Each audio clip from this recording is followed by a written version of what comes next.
Do we not have laws against what they call it Islamophobia? You can't say nothing about the Quran in America. Burn the Quran and see what happened to you in America. You absolutely can. We don't have anti-Islam laws, but we definitely have anti-Semitism laws. Big difference. No, because, well, first of all, we have hate crimes. You can't go somewhere and burn a Quran. You're going to get in trouble. Okay, here's the difference. I could go ahead and be a college student, right? Let's say I have an F1 visa, and I burn a Quran and say, yo, Islam is terrible. These guys are awful. Nothing's going to happen to me. But if I'm a college student and I burn a Talmud, or I say Israel's an apartheid ethno-state, or they're committing a genocide, I might get deported. But they don't run America. The biggest threat to America is these blue-head devils, these white liberals that are in America. That's the biggest threat to America. The biggest threat to America, the biggest threat to America is supremacy and control of our country. That is the biggest threat to America. And if you don't see that, I don't know what to say.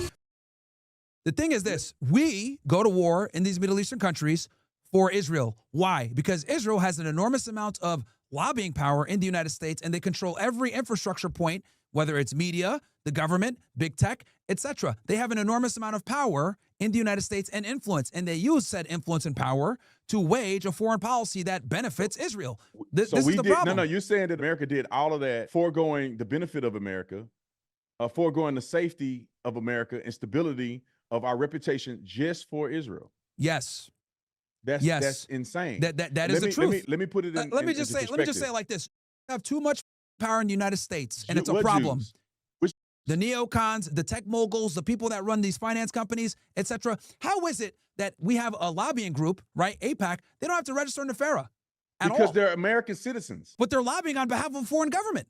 And we have other lobbies on behalf of foreign governments. How is it? We have other lobbies on behalf of foreign governments in the United States of America. And they have to register. No, they're not registered as FARA. No. They have to register. No, we do. You want to fact check right on the spot. They have to register. Fact check right on the spot. No, they don't. We have to register. No, we don't.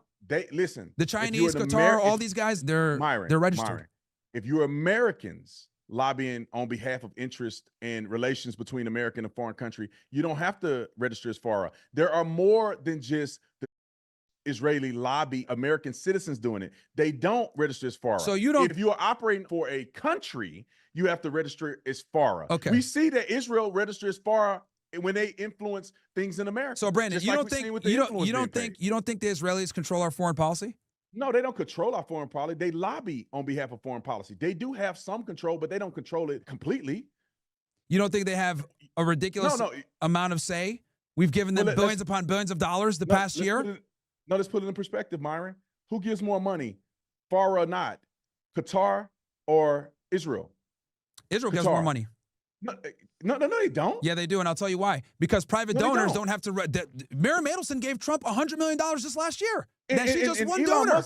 Elon Musk gave him $250 million. Sure, but what I'm trying to say is he doubled what she gave. Sure, but what I'm trying to say is that we have a bunch of donors that give money, right? Wink, wink, hudge, hudge, to congressmen, to senators, etc. Help them, etc. That none of that gets. A lot of times that stuff doesn't get reported. No. Hold on. Let's go back to. They got to use an AIPAC tracker to find it. Let's go back to fact base. When you go to FARA, Israel is registered FARA, Qatar, China, Japan, Saudi Arabia, all of them, China, Japan, Saudi Arabia, did I say Qatar? They all give more money than AIPAC and FARA registered Israeli donations or Israeli lobby. They give far more money. Okay. They give twice as much, 20 times as much money Israel is putting into. All right. Do we have congressmen showing up in Chinese uniforms?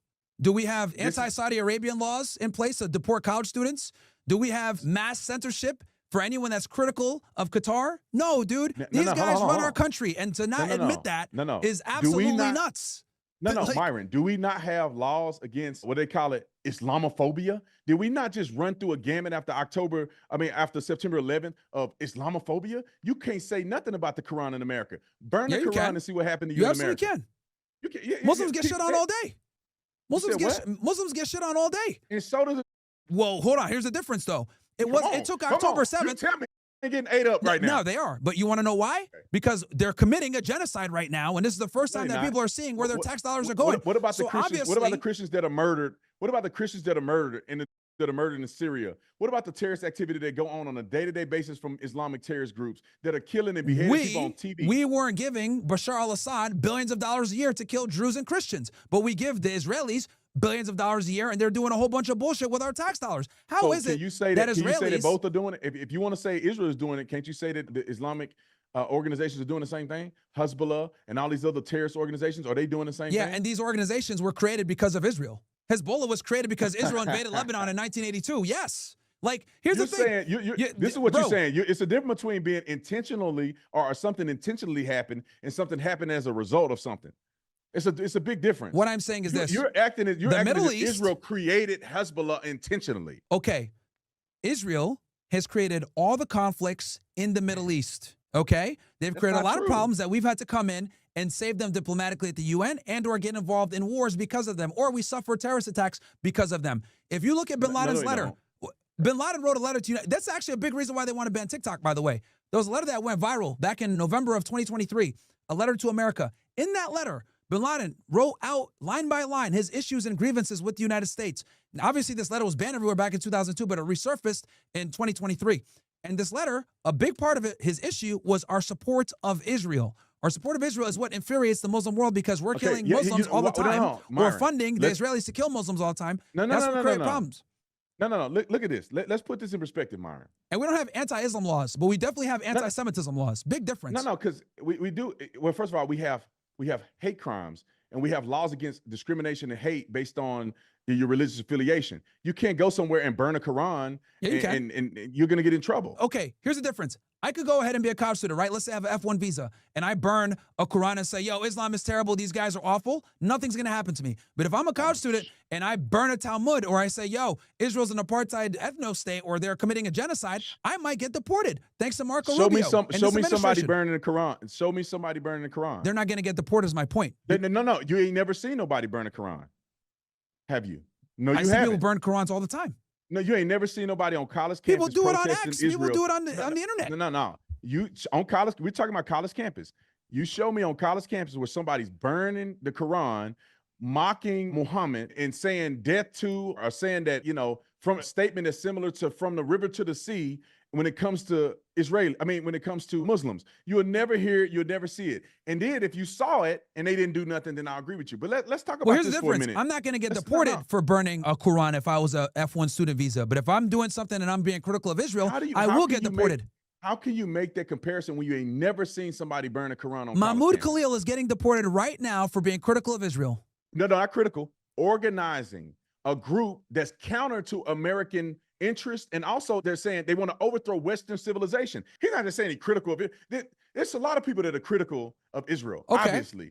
How about the girl? How about the girl up at Tufts? Let's go ahead. Organizing a group. How about the girl at Tufts that got deported or getting deported because she wrote an op-ed talking about boycotting Israel?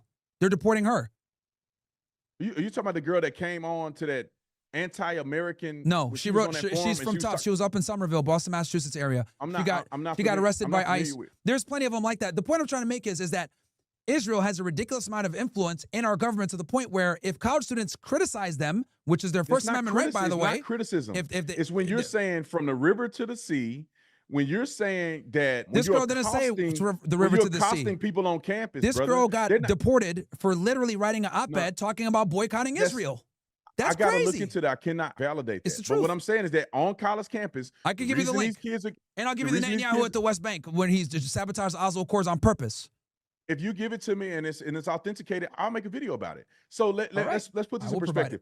These people are on campus saying pretty much to kill. They never said that, dude. From the river. What does from the river to the sea mean? Saying Palestine will be free from the river to the sea. What does that mean? That does not mean killing all. No. What does that mean? How are they going to be free from the river to the sea, where it's occupied by right now? No, they say Palestine will be free, which means Palestinians will have sovereignty. Now, some people want to interpret that as some people want to interpret that as that's genocidal. But here's the thing: they're not even saying from the river to the sea. A lot of these students, they write op-eds and they're getting deported. No. You're giving one example. Like for instance, you're giving one example of a person writing an op-ed and you're claiming that they got deported. I need to look into it and figure out is there stuff behind it, because you just said the one guy's getting deported because he disagreed with Israel. He coordinated. There's more. Hold on. He was representing the students. They were protesting with him. They were protesting with him. You're being disingenuous because he went to Shabbat with these guys. He didn't hate Mahmoud Khalil.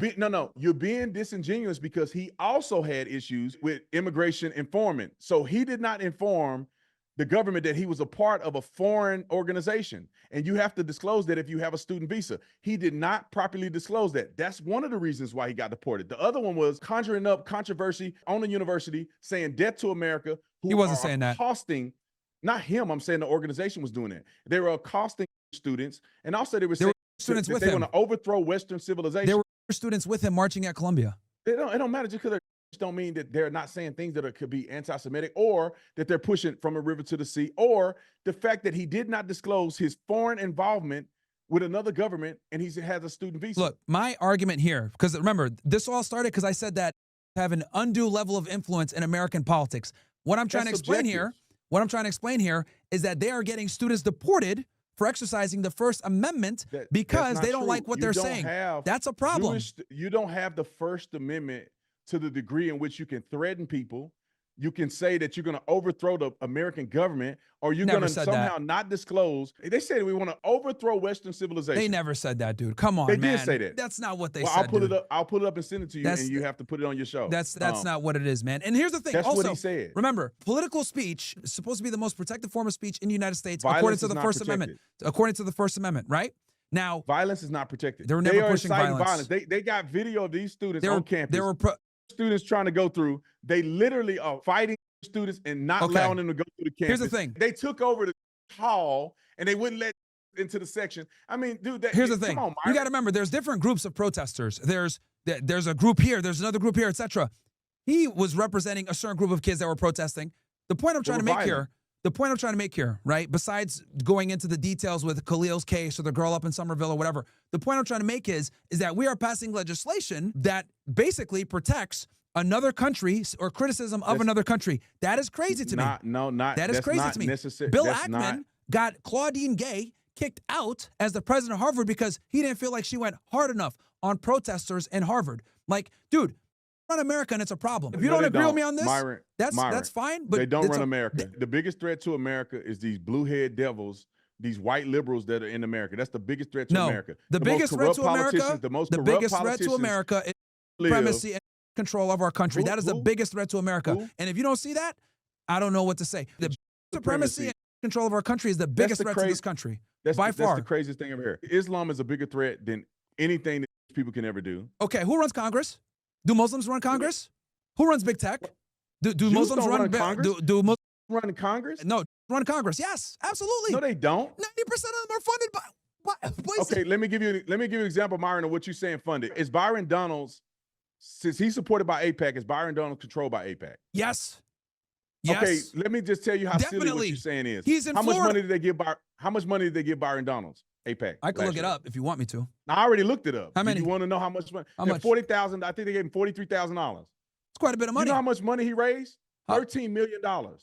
So what kind of impact do they have on Byron Donalds giving $40,000? That's a private jet from Texas back to Florida. That's not no real money. He got $13 million. They weren't even his biggest donor. Okay. By far. I guarantee you, if we looked at his donors, because especially from he's here from Florida. I looked at all his donors. Some of those donors are probably going to be pro-Israel Zionist. His number one donor is also the number one donor of Marjorie Taylor Greene. It's a real estate agency or something that was his number one donor, and so is Marjorie Taylor Greene. They have the same donors. So AIPAC does not control them. Okay, so you don't think Israeli influence is heavy in Congress? No, Israeli influence or pro-Israeli policy is heavy in Congress. That's a problem. That's a problem. American citizens. See, this is the problem that people are saying.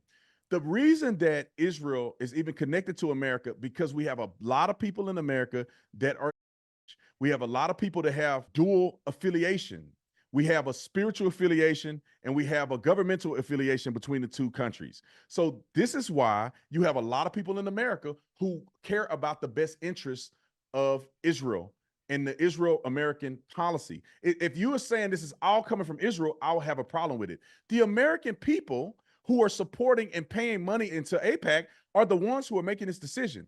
If you don't like what Americans think, then that's a different story. You got a bunch of brainwashed evangelical Christians that read the Schofield Bible, and then you got that's not true. That are hardcore Zionists, and then you also the Bible is very clear that Christians. And then you got dual allegiance. Then you got dual allegiance Zionists that give a bunch of money and donate. Look, if you don't think that Israeli influence in our government is a problem, I guess that's your opinion. But I think it's a big problem because Qatar doesn't have nearly as much influence in America. Do you think, no, hold on. Do you think Qatari influence in our education system is a problem? Oh, because they fund colleges? Billions of dollars of them funding Ivy League colleges. And we all know the crux of what's wrong with America starts on a college campus. They give billions of dollars to universities and Ivy League schools. Is that a problem? Okay, who runs the Ivy League schools? They're run by like the majority of Ivy League schools are run by Qatar. I think like 8 out of the 9 of the Ivy League schools are run by man. Myron, I'm gonna give you a shirt that says all roads lead to It's the truth. Bro. So why would university? See, and here's the thing, Brendan, they don't want you to know this. They're just they don't want you to know this. When you connect all the dots, unfortunately, they have a ridiculous amount of influence and power in the United States, and this is a problem. So you're saying that run a university that takes billions from Qatar to preach, I guess, lament to anti-Israeli propaganda. Here's the thing, dude. Is that what you're saying? Here's a perfect example. Harvard, back in 2023, right? In 2024, kids were protesting all over the place, pro-Palestine protests. Bill Ackman gets the head of Harvard fired, Claudine Gay, because he didn't like that she wasn't supporting Israel enough just because she allowed the students to protest. Fired? How did he get her fired? He complained to Harvard. He's a huge donor, enormous amount of influence. This is what I'm talking about when I say. Is he the biggest? No. Is he the biggest? Who gives the most money to Harvard? Him or Qatar? I don't know. I'll tell you right now, it's Qatar. Okay. Billions of dollars. Okay, but how was Bill Ackman able? China. Okay. Billions of dollars. That's fine. Harvard has a huge list of donors or whatever. That makes my point even stronger then. Bill Ackman doesn't even give as much money, but he was able to get the president fired. Who fired the president? Probably the board. These schools all have a board. Okay. So, but he got her fired. Myron, here's the problem with what you're saying. The head of Harvard. Here's the problem with what you're saying. Okay. You are attaching ill intent and malice to everything that a person does. Why can't she just not be? No. Why can't she just be inept and lost her job because people that are in administration and people who support the university wanted her out? Why does it have to be one guy that happened to be that has all the pull? It takes more than just him. Because he said it himself. Bro. He said it himself. He was pissed off that Harvard wasn't doing. She was the president of Harvard. Was he the only one? Him and was other. He the only one mad at what she did? Him and the organizations, right, like alumni, basically threatened to withhold donation money and threatened to stop supporting Harvard if she stayed as president. And they got her fired. Do they have a right to do that? Do they have a right to do that? Okay, you're taking away from my point. They did it only because they're. Yes, pretty much, yeah. That's why, because they didn't like the fact that she allowed these protests to happen in Harvard that were anti-Semitism to run rampant on the campus. The students, a lot of them Jewish, by the way, support them. A lot of students were, by the way, were protesting against the genocide back then, and then they didn't feel like she was doing enough to curb the anti-Semitism, and they got rid of her. If that doesn't show influence, the point of this discussion here is for me to say that they have undue influence. She didn't get in trouble until there was people getting bludgeoned on campus who were in front of the world. Bruh. It became it became a national story. Donald Trump spoke about it. We had congressional hearings on it. Students on campus were getting accosted. This is when it started to unravel. It was protesting, right? It's not protest, it's rioting. They literally had police come and shut these riots down. Myron, again, police on campus arresting people. The point I'm trying to make here is no other country has this level of influence where we can get presidents kicked out of Ivy League schools. Country. We can go ahead and pay congressmen off. We could go ahead and put laws in place for a foreign country. They don't have to register under AIPAC. That's not on behalf of Israel. That's on behalf of. No, the protests were strictly because of what was going on with Israel and Palestine. That's why they protested. Pushing anti-Semitism against students on campus. No, they weren't. Who have nothing to do with Israel. It was protests against what's going on in Gaza. But they were targeting students on campus. Let's ask this. Prior to 2023, did anyone say anything or criticize or Zionism or any of that stuff? Prior to 2023, October 7th? I mean, I would say yes, but I don't know. Okay, I wasn't involved so in it wasn't. criticism. That's fine, because I've been talking about this topic before it became hot for people to talk about. Prior to October 7th, no one even knew what Zionism was. No one cared. No one talked about it because you would get banned if you talked about Israel, any of this stuff. You'd get banned. Then after October 7th happened, and people saw in 4K kids getting blown up and killed every single day by the Israeli government. It's the kids? Yes, but the majority of people that have died have been kids. How is that possible? Bro, 83% of the people that have died in Gaza are children, innocent civilians. According to who? According to the IDF's own stats and numbers. No, they're 80% 83%. Brother, 83% are civilians.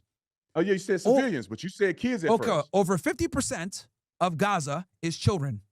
Okay? So over 50% under the age of 18. And they were getting blown up and killed. But let me go back to my point, because you're wait. Your distracted. math is not mathing. Your math is not mathing. You're saying just because 50% of the population is kids, you're assuming that 50% of all the people that got killed are children.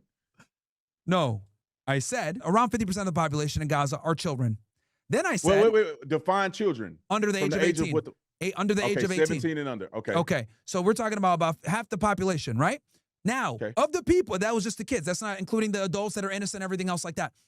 Of the people that were killed so far in Gaza, 83%, this comes from internal Israeli documents, by the way, 83% have been civilians. And a lot of them are kids. And then on top of that, we have doctors that have testified that said almost all the people that came in that I saw were children.